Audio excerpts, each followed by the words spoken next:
আইনজীবীদের সংগঠন হিসাবে, নট রাজনৈতিক দল হিসাবে।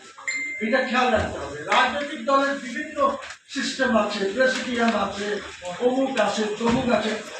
এইটার থেকে আমরা যদিও হেরাল সাহেবের সাজেশন আছে এগুলি রাখার, আমার দ্বিমত আছে সেখানে, আমি প্রকাশ্য বলি। বিকজ এখানে ওরকম ভাবে সাজাতে হবে না, এখানে সিম্পলি সাজাতে হবে, প্রত্যেক জেলায় কমিটি করতে হবে এবং সেখান থেকে আমরা পরে একটা কাউন্সিলে যাব। কাউন্সিল হচ্ছে মোস্ট ইম্পর্টেন্ট, সবচেয়ে বড়।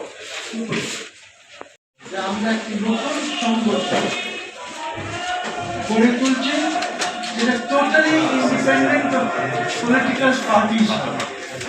পলিটিক্যাল পার্টির নিজের অর্গানাইজেশন বা সংগঠন হবে। বন্ধুগণ, আমি আশা করি আপনারা, আর এটা আজকে না, আমরা প্রায় 3 বছর যাবৎ এটার চেষ্টা করছি, বিভিন্ন জায়গায় যাচ্ছি, বিভিন্ন জায়গায় আমরা চিত্রকর্মে তো অনেক বড় অনুষ্ঠান করেছি। এটা জাস্ট ছিল কথাবার্তা বলার জন্য কিভাবে আমরা এটা করতে পারি।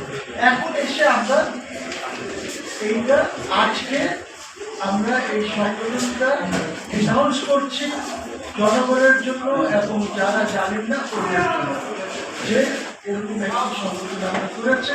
আমরা আশা করব যে আপনারা যারা জেলার থেকে এসেছেন তারা সেখানে আপনাদের এই ধরনের আইনজীবী যারা আছেন, ইন্ডিপেন্ডেন্ট মাইন্ডেড কিন্তু অফকোর্স রাজনীতি করবেন, ওদেরকে নিয়ে এই সংগঠনে যুক্ত করবেন আপনার সাথে। পর বড় জিনিসটা,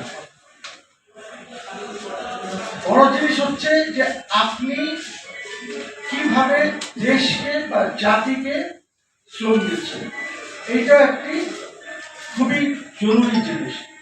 তো বন্ধুগণ, আসেন আমরা আপনাদের কথাও শুনি যে আপনাদের মতামতটা কি।